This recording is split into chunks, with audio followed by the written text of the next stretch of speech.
తెలంగాణ అసెంబ్లీలో కాంగ్రెస్ ఎంఐఎం మధ్య మాటల యుద్ధం కొనసాగింది. కాంగ్రెస్ అణచివేసే ప్రయత్నం చేస్తోందన్నారు అక్బరుద్దీన్ ఓవైసీ. కిరణ్ కుమార్ జైల్లో పెట్టినా భయపడలేదన్నారు అక్బరుద్దీన్.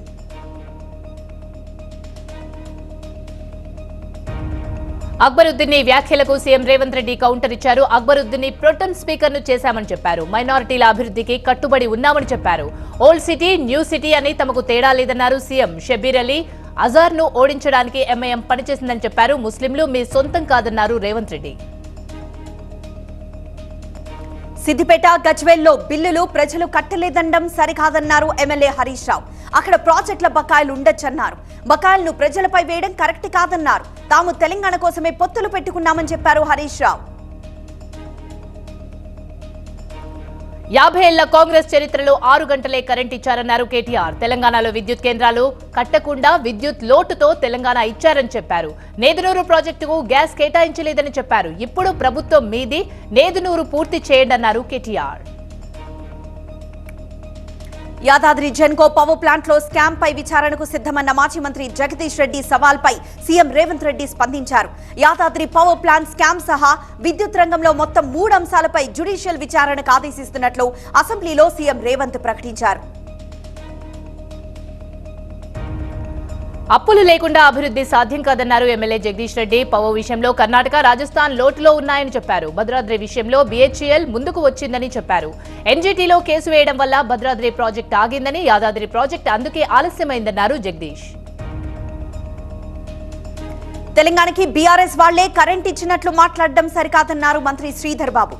2014 ముందు పరిస్థితులు ఇప్పుడెందుకని 10 ఏళ్లలో చేసిన ప్రగతిపై మాట్లాడాలని చెప్పారు. జగదీష్ రెడ్డి ఇంటికి కూడా కరెంట్ ఇచ్చింది కాంగ్రెసే అన్నారు శ్రీధర్ బాబు. బీఆర్ఎస్ పాలనలో తెలంగాణకు 24 గంటల కరెంట్ ఇచ్చారన్నది అబద్ధమన్నారు మంత్రి కోమటిరెడ్డి వెంకటరెడ్డి. విద్యుత్పై అవాస్తవాలు చెబుతున్నారన్నారు. రైతులకు ఉచిత కరెంట్ ఇచ్చింది కాంగ్రెసే అని చెప్పారు. మేనిఫెస్టోలో కూడా ఉచిత కరెంట్ అంశం పెట్టామని చెప్పారు. యాదాద్రి పవర్ స్టేషన్ పెద్ద స్కామ్ అని తప్పకుండా విచారణ జరిపిస్తామని చెప్పారు కోమటిరెడ్డి. బీఆర్ఎస్ నేతలు మతి భ్రమించి మాట్లాడుతున్నారని మండిపడ్డారు ఎమ్మెల్యే కోమటిరెడ్డి రాజగోపాల్ రెడ్డి. బీఆర్ఎస్ నేతల అహంకారం చూసి ప్రజలు ప్రతిపక్షంలోకి పంపించారన్నారు. 3 పార్టీలు మారిన చరిత్ర కేసీఆర్దన్నారు. జగదీష్ రెడ్డి వేల కోట్ల రూపాయలు దోచుకున్నారన్నారు. భూములు, ఇసుక పేరుతో దోపిడీలు చేశారన్నారు రాజగోపాల్ రెడ్డి.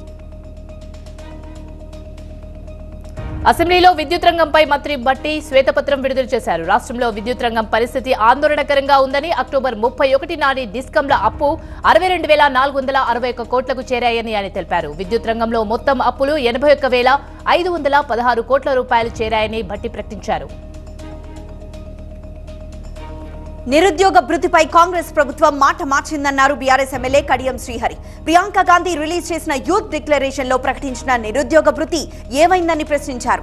అధికారంలోకి రాగానే డిసెంబర్ 9న రుణమాఫీ చేస్తామన్న రేవంత్ రెడ్డి ఇవాల్టి దాకా రుణమాఫీపై ఎందుకు మాట్లాడడం లేదని ప్రశ్నించారు. శబరిమలలో భక్తుల ఇబ్బందులపై కేరళ ప్రభుత్వం కనీస సదుపాయాలు కల్పించలేదన్నారు BJP MP Laxman. AP, Telangana, Tamil Nadu, Karnataka నుంచి లక్షల మంది భక్తులు శబరిమలకు వెళ్తున్నారన్నారు. కేరళ ప్రభుత్వం కక్షపూరితంగా వ్యవహరిస్తుందని మండిపడ్డారు. కేంద్ర బలగాలను మోహరించి భక్తులకు కనీస సదుపాయాలు కల్పించాలని చెప్పారు లక్ష్మణ్.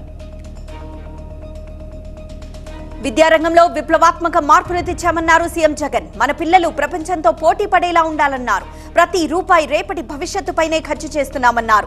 మంచి చేస్తున్న తమపై బురద జల్లే ప్రయత్నం చేస్తున్నారన్నారు. జాబ్ రావాలంటే బాబు రావాలి అంటూ దారుణంగా మోసం చేశారని, అన్ని వర్గాల ప్రజలను చంద్రబాబు మోసం చేశారని చెప్పారు సీఎం.